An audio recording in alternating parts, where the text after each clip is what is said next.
জয় মা কালী, জয় বাবা শনিদেব, জয় বাবা ভোলেনাথ। তো নমস্কার বন্ধুরা, আজকে আমরা খুবই গুরুত্বপূর্ণ একটা ব্যাপার নিয়ে আপনাদের সাথে সবিস্তারে আলোচনা করব। আজকে আমি আপনাদের সাথে আলোচনা করব মাঘী পূর্ণিমা 2025 নিয়ে। পূর্ণিমার সঠিক দিনক্ষণ ও সময় সম্বন্ধেও কিন্তু জানাবো আজকের এই ভিডিওটিতে। তাই চলুন দেরি না করে ভিডিওটা শুরু করা যাক। আর আমি সবার প্রথমেই আপনাদের কাছে আজকে ক্ষমা চেয়ে নিতে চাই, কারণ আমার গলার অবস্থাটা খুব একটু ভালো নয়, আমার খুব ঠান্ডা লেগেছে, আমি কথাও বলতে পারছি না সেরকমভাবে। আজকে ভিডিওটা আমি বানাতাম না, খালি যেহেতু হাতে সময় খুবই কম, তার সাথে ভিডিওটা আবার আপনাদের কাছে কবে গিয়ে পৌঁছাবে, কবে আপনারা দেখতে পাবেন, সেই জন্য আপনাদের সাথে অনেকগুলো জিনিস আপনাদের জানানোর আছে। তাই জন্য আজকেই ভিডিওটা আমি আপনাদের কাছে আলোচনা করব। ভিডিওটা ভালো লাগলে তাই অবশ্যই কিন্তু একটা লাইক, শেয়ার ও সাবস্ক্রাইব করে দেবেন। আর কমেন্ট বক্সে অবশ্যই লিখুন জয় মা কালী। এতে মা দক্ষিণা কালী কিন্তু আপনাদের সমস্ত বিপদ ও দুঃখের হাত থেকে রক্ষা করবেন। তো চলুন আজকের ভিডিওটা শুরু করা যাক।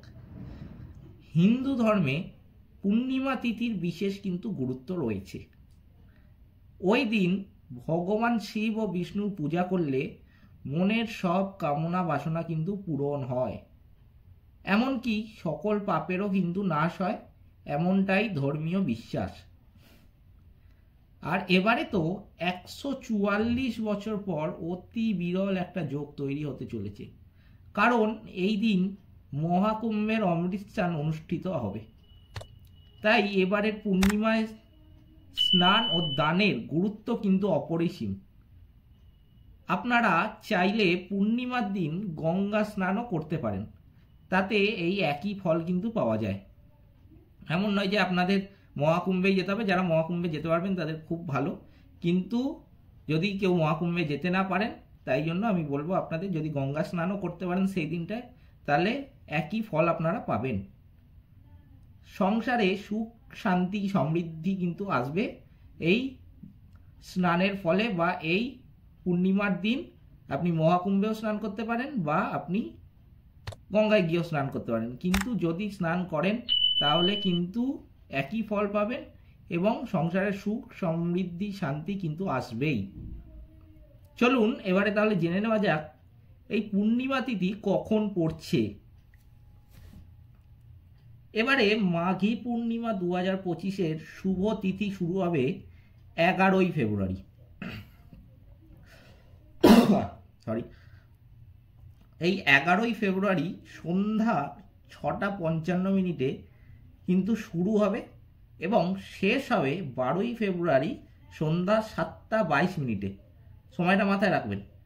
এই মাঘী পূর্ণিমা 2025 শুভ তিথি শুরু হবে 11ই ফেব্রুয়ারি সন্ধ্যা 6:55 এবং শেষ হবে 12ই ফেব্রুয়ারি অর্থাৎ পরের দিন সন্ধ্যা 7:22।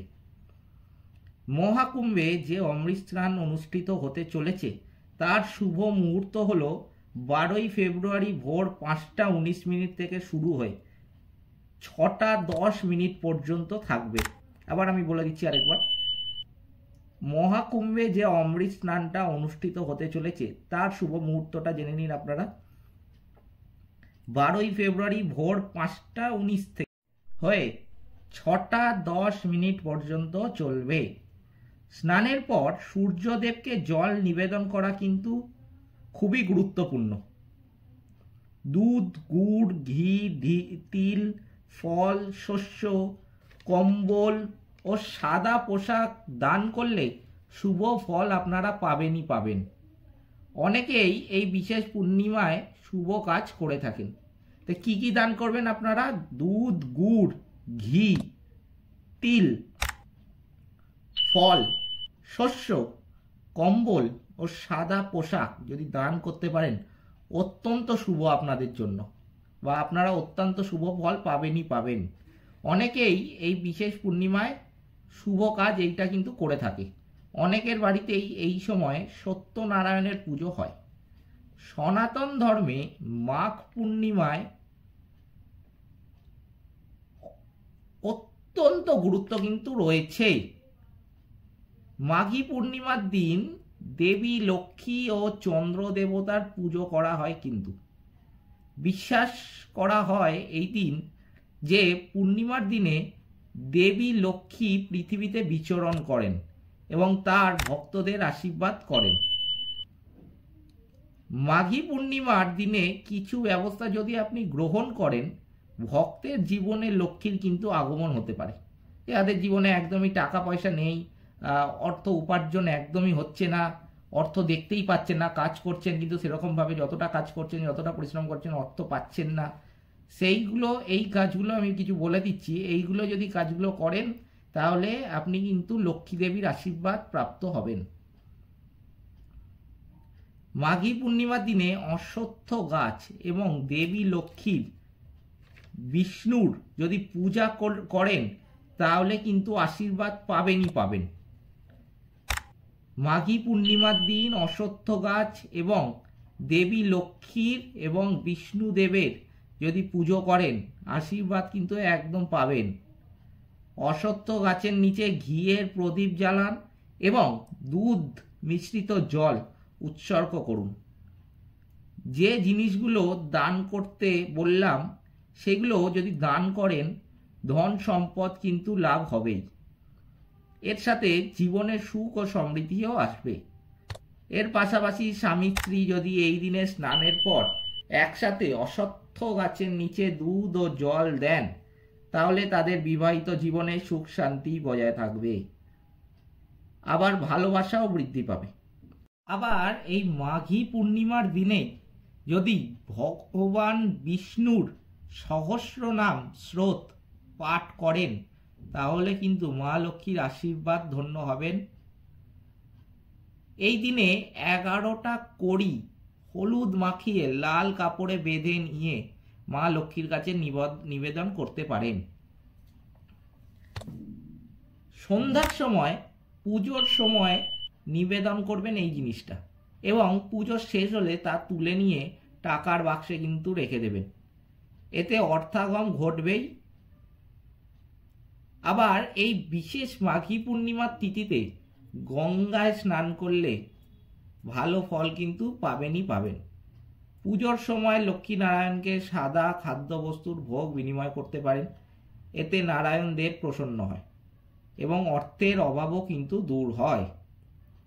পূর্ণিমার রাতে আপনার বাড়িতে দক্ষিণ দিকে একটি চারমুখী প্রদীপ জ্বালাতে পারেন। পূর্ণিমার রাতে আপনার বাড়ির দক্ষিণ দিকে একটা চারমুখী প্রদীপ জ্বালাবেন, এতে পূর্বপুরুষের আত্মার কিন্তু শান্তি হয়। এই দিন আপনারা গরিব দুস্থ মানুষদের এবং একসঙ্গে পশু পাখিকে সামর্থ্য মতো খাওয়াতে পারেন। চন্দ্রদোষ দূর করতে ও মানসিক শান্তির জন্য মাঘী পূর্ণিমার এই বিশেষ দিনে চন্দ্র দেবতাকে আপনারা অর্ঘ্য নিবেদন করতে পারেন। অর্ঘ্য বলতে এখানে আপনারা চন্দ্রদেবের উদ্দেশ্যে ফুল, জল ও একটু থালায় পায়েস বা ক্ষীর বা সামান্য দুধ নিবেদন করতে পারলে অত্যন্ত শুভ। এই কাজ আপনারা 11 ও 12 তারিখের মধ্যে যে কোনো দিন একদিন করতে পারেন। পূর্ণিমার সন্ধ্যাবেলা কিন্তু তিথি থাকাকালীনই, অন্য সময় করতে যাবেন না, পূর্ণিমার সন্ধ্যাবেলা তিথি থাকাকালীনই এই কাজটা করতে পারেন 11 ও 12 তারিখের মধ্যে যে কোনো একটা দিন। এই দিন যথাসম্ভব ঝগড়া ঝামেলা অশ্রাব্য কথাবার্তা এড়িয়ে চলাই কিন্তু ভালো, কারণ এটা খুবই বিশেষ একটা দিন। এই দিনে এইসব বাজে কাজকর্ম একদম করতে হবে না। কারোর সাথে ঝগড়া ঝামেলা, সেটা যে কেউই হতে পারে, ঘরের নিজের লোকও হতে পারে, কারোর সাথেই ঝগড়া ঝামেলা অশ্রাব্য কথাবার্তা এগুলো এড়িয়ে চলুন, এতে মা লক্ষ্মীর আশীর্বাদ আপনাদের উপর কিন্তু বর্ষিত হবে। আর এই সব বিষয়গুলো আপনারা মাঘী পূর্ণিমার বিশেষ তিথিতে মেনে চললে শুভ ফল একদম পাবেনই পাবেন। তো আজকের ভিডিওটা এই পর্যন্তই। ভিডিওটা ভালো লাগলে অবশ্যই লাইক, শেয়ার ও চ্যানেলটিকে সাবস্ক্রাইব করতে ভুলবেন না। এবং আমার গলা ব্যথার জন্য আমি প্রথম দিয়ে আপনাদের কাছে ক্ষমা চেয়ে নিচ্ছি, আমি শেষেও একবার আপনাদের কাছে ক্ষমা চেয়ে নিচ্ছি। যদি আমার কথা কোথাও বুঝতে অসুবিধা হয় আমাকে নিশ্চয়ই কমেন্ট করবেন, এবং যদি কথার আওয়াজ বা কথা কোনো জায়গায় কোনো ত্রুটি লেগে থাকে তার জন্য মাফ করবেন। কমেন্ট বক্সে অবশ্যই লিখুন জয় মা কালী। সকলে ভালো থাকবেন, সুস্থ থাকবেন। নমস্কার।